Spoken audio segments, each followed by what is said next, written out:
APU. American Public University is proud to present The Everyday Scholar.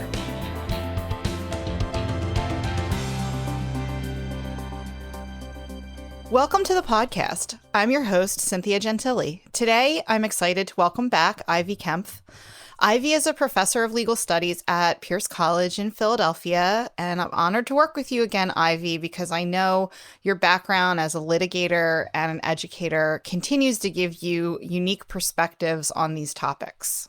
Well, thanks, Cindy. I'm so glad to be here and to work with you, and I'm excited to tackle another topic with you today. So in this episode, we'll continue our discussion of sort of hot topic, hot button issues in employment and business law. And I think we should just dive right in today with one of the hottest issues, and that is the use of artificial intelligence or specific algorithmic decision-making tools, which is also known as ADSs, in the hiring process, and how the use of those ADSs often clash with the Americans with Disabilities Act.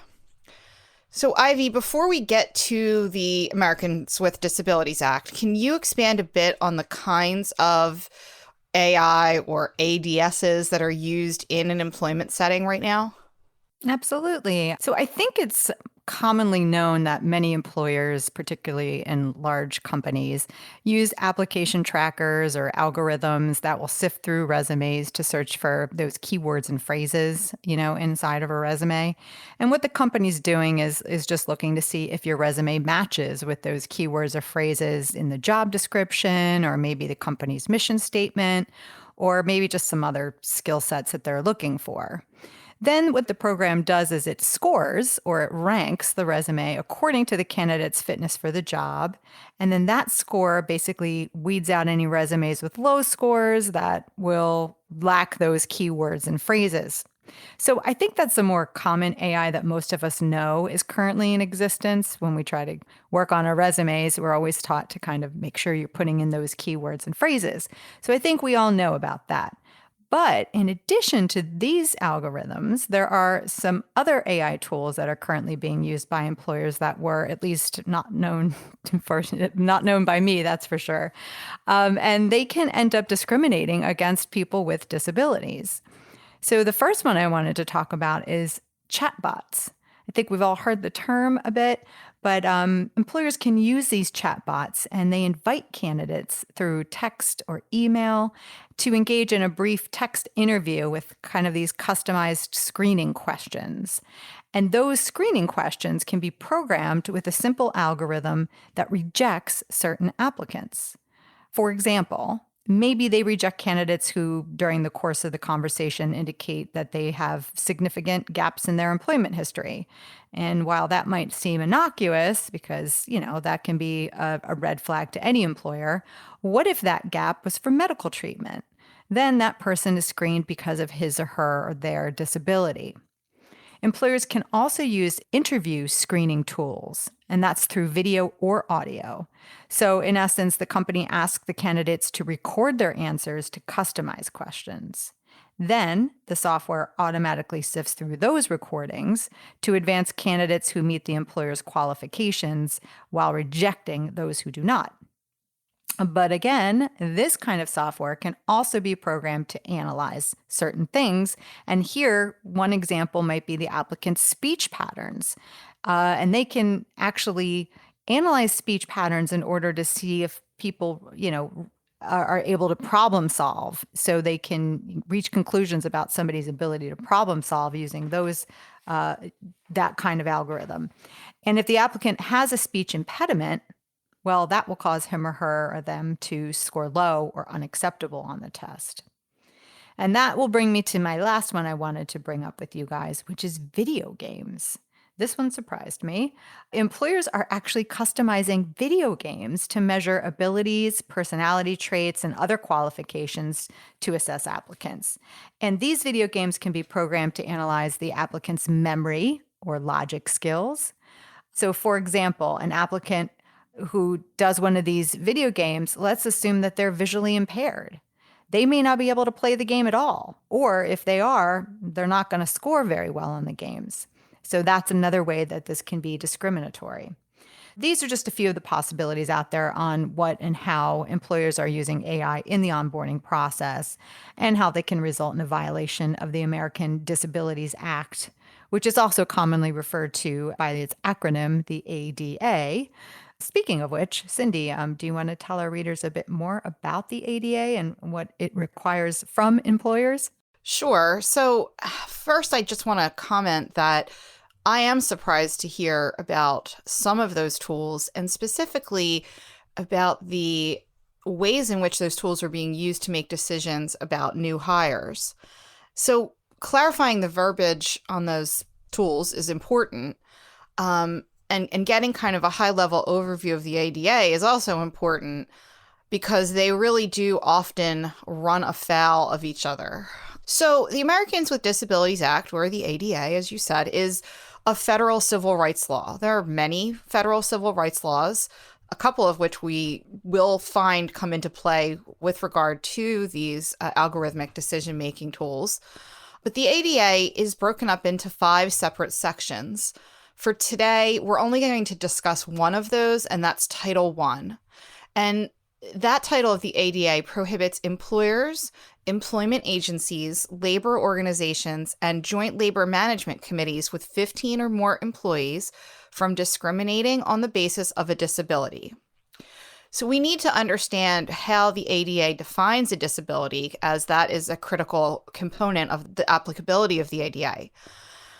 And it really does come into play as we dig into the AI piece. A disability under the ADA is a physical or mental impairment that, if left untreated, would substantially limit one or more major life activities. It doesn't have to be permanent. It doesn't have to be immediately apparent. And there are a couple ways that employers can violate the ADA with the use of these algorithmic decision-making tools.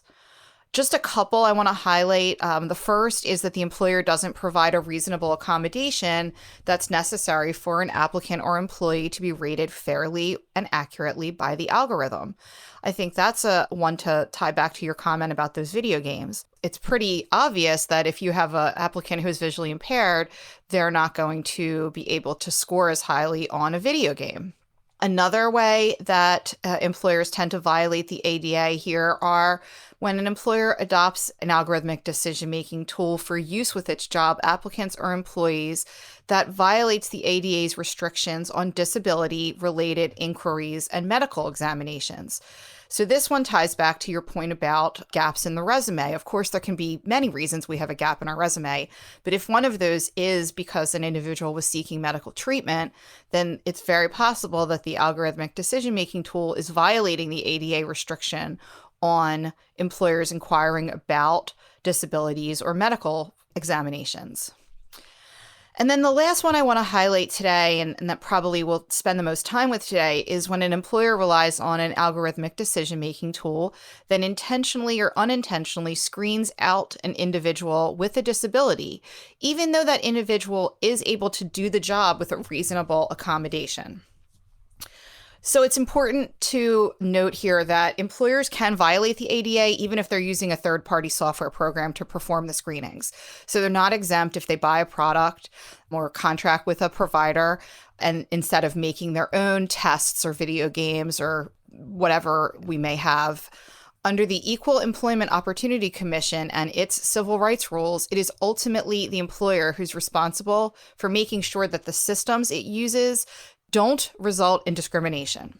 If an employer is using an algorithmic decision-making tool to assess an applicant or their own employees, the ADA requires that they provide reasonable accommodations if requested. The applicant or employee doesn't need to reveal the disability to request a reasonable accommodation. Some brief examples of reasonable accommodations might be, let's say, administering a test orally rather than compelling the use of a keyboard or a mouse, providing a screen reader, or extending time limits for completing assessments. There are other federal civil rights laws that can be violated by the use of these ADSs in the hiring context, And I know we have one case to discuss here, EEOC versus iTutor Group. Ivy, can you expand a bit on that really interesting case? Absolutely. In fact, this case was filed only a few months after the EEOC technical assistant document was released. I was actually able to pull the complaint that was filed by the EEOC in this case. So I'm going to read the allegations that are alleged by the EEOC. But it's important to note that these are only allegations. Nothing has been proven yet, as this case is still ongoing. Okay, so let's dive into the complaint a bit. So according to the complaint, the defendant, who is iTutor Group, Inc., they hire tutors from the US and other countries to provide online English language tutoring to adults and children in China. And so the defendant, iTutor, has hired thousands of tutors each year from the US. These tutors teach from remote locations like home and stuff like that, which many of us get to do now, right? The EEOC alleges that only qualification that they needed in order to be hired as a tutor was a bachelor's degree. So that was the only qualification. Paragraph 19 of the complaint states that in March of 2020, the charging party, which is the person who originally filed the complaint with the EEOC, filled out an application using her real birth date and was immediately rejected. The very next day, she applies again using a more recent birthday, and guess what? The same identical information. And what happened? She was offered an interview. So, therefore, the complaint goes on to allege the iTutor Group discriminates against older applicants by programming their tutor application software to automatically reject female candidates 55 or older, I should say, and male applicants age 60 or older. So there's some more gender discrimination for you, Cindy. So we have both an age discrimination and a gender discrimination claim. That's right, double whammy. So ultimately, the plaintiffs allege that the plaintiff rejected more than 200 other applicants that were age 55 and over from the U.S., all of whom had their bachelor's degree or higher. So that's what we know thus far. There is a trial demand, so we will have to wait to see if this case actually goes to trial or if it ends up settling. But that's the latest on some cases that are related to this topic. Let's take a break. Ivy, thank you for helping me work through this complicated issue. I'm Cynthia Gentile, and we'll be right back. At American Public University, we believe that higher education can unlock higher purpose. So we offer 200 modern programs for those who want to make a difference. And we believe education must adapt to students' needs. That's why we've made it accessible through online classes and flexible with monthly program starts. American Public University, within reach, without limits. Learn more at americanpublicu.com. Welcome back. Today we are talking with Professor Ivy Kempf about the use of algorithmic decision-making tools in an employment context. Let's get right back to it. Now, did you want to get a bit more into some federal law? So I do. I want to talk a bit here about a law that has been proposed in April of 2022. It's entitled the Algorithmic Accountability Act. It's been introduced in both chambers of the U.S. Congress. It has not passed yet. The proposed legislation actually directs the FTC, which is the Federal Trade Commission, to promulgate regulations requiring organizations that use algorithmic decision-making tools to perform impact assessments to ensure equity when critical decisions are being made. Employment decisions are definitely within the realm of critical decisions as envisioned by this act, but there are some others as well. So some other critical decisions that have been identified as having a significant effect on consumers' lives are those concerning education, family planning, financial services, healthcare, housing, legal services, and many others. We don't really have a final legislative document here for us to look at, and we don't have any impact studies yet, but we do know that the law as written would provide at least a first step to ensuring some public reporting and accountability when a company is using algorithms in critical decisions. So while today we are focused on the use of algorithms in an employment context, I just wanted to bring this up because we are subject to algorithms assisting companies in making key decisions throughout all facets of our life. It could be in providing us, reviewing an applicant for an apartment, reviewing applicants' financial documents for a loan, things regarding medical care. So at least here with this law, we have a first step potentially in understanding how those algorithms are used.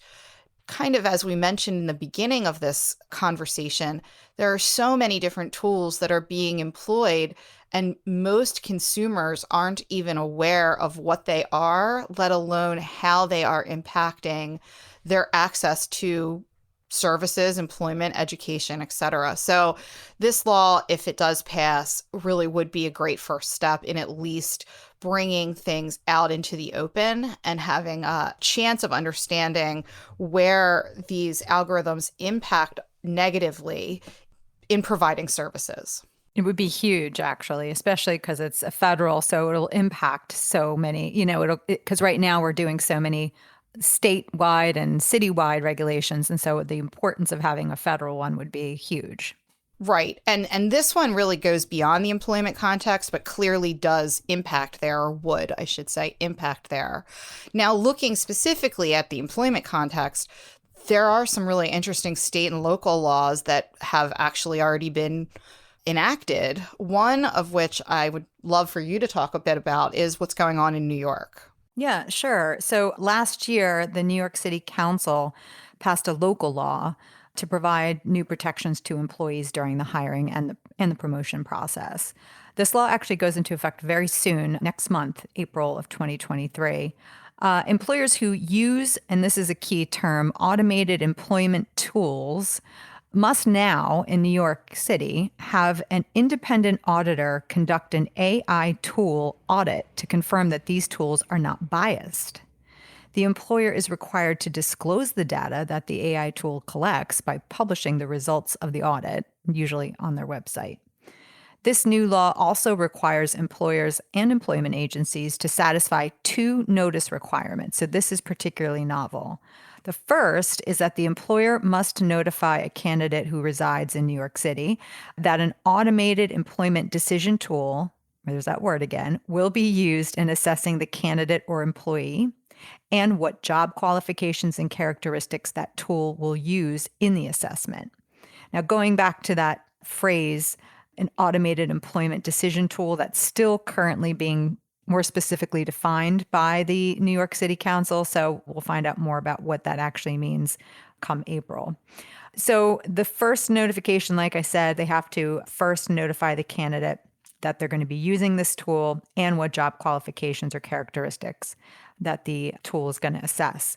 And the employer or employment agency must allow the candidate to request alternative process or accommodation. So they do have to allow them to request an accommodation. However, the law is currently silent as to whether they actually have an obligation to provide the accommodation.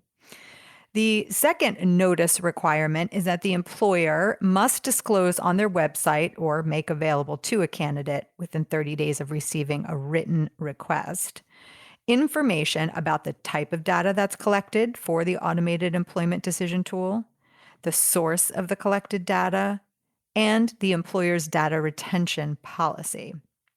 So those are the 2 novel notice requirements in this New York City Council local law.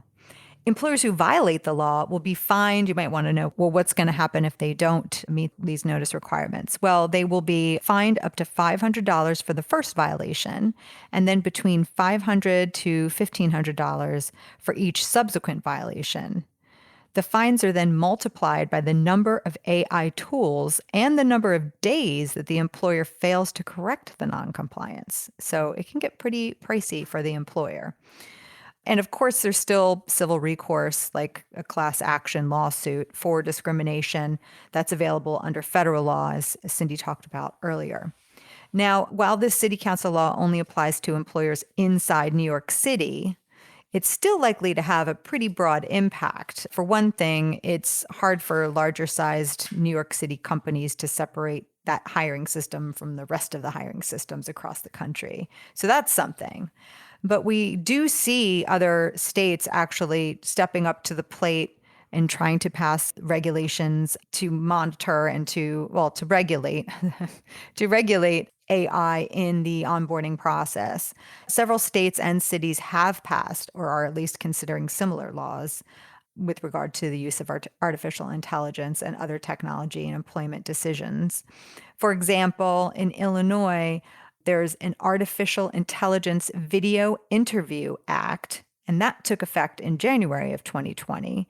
And that requires employers who are using AI interview technology to provide advance notice and an explanation of the technology to applicants, and then also to obtain the applicant's consent to use the technology and to comply with restrictions on the distribution and the retention of those videos. Similarly, Maryland enacted a law that took effect in October of 2020, which requires employers to obtain an applicant's written consent and a waiver prior to using facial recognition technology during pre-employment job interviews. California and DC have also proposed legislation that would address the use of AI in the employment context as well. And so this isn't it. It's not just on state levels, but we also need to look globally. And right now, one of the things to kind of keep your eye on and continue to follow is there's proposed EU regulations. That's actually called the AI Act, and that's expected to come into law late this year, early 2024. And that's likely to impact any organization that operates anywhere in Europe. So a lot more to come with regard to the state regulations and international law on this topic, Cindy. Right. And I think that what's really critical here is to tie some of these individual iterations of law and process back to the beginning of this conversation. One of the things that the ADA requires is that an employee be provided with a reasonable accommodation. However, because so much of the assessment tools are secretive, and if we think about that, most places don't really generally release their interview questions. Let's say back in the old way that we interviewed for jobs, you don't necessarily see those in advance. Well, if you aren't aware that a certain algorithmic assessment tool is being utilized, how can you request an accommodation to make that something that you may be more successful with in spite of your qualified disability? So what we see, and this is also true with that federal law that is still making its way through Congress, we see a lot of emphasis on notice and notification. And so sometimes those things sound kind of boring and perfunctory, but in practice, that makes all the difference. Because if you don't know what to ask for, then how can you ask for what you need? Absolutely. It's an excellent point. Yeah, nowadays, because of the technology that's out there, those with disabilities don't know what kind of accommodation they even need until they get notice of what's being used. So I agree wholeheartedly. And to expand just briefly on the point that you made, as each of these states, local towns and cities pass these ordinances, and then certainly at the EU level, even though it is a piecemeal approach, it has a more vast and unifying impact, because a company based in New York is not necessarily only hiring people who live in New York. As we know, remote work is incredibly common now. And then also thinking about the EU, how many of our companies have a parent company based in the EU? So while the federal law in the United States may be lagging a little bit and making its way through the houses of Congress, we may get a similar outcome with the patchwork that is in place or continues to roll through at the state, local, and then international level. A lot more to come, for sure. Certainly. And that's a good point for me to say that we know that this really only scratches the surface when it comes to the ways artificial intelligence can run afoul of federal civil rights laws. I hope we can return to this topic as developments allow. I know that there will be those developments, and there's so much more to discuss, so we'll be keeping an eye on it. Ivy, I look forward to tackling our next so-called hot topic in employment law soon. Me too. And to our listeners, thanks for joining. Be well and be safe. For more information about our university, visit us at studyatapu.com. APU, American Public University.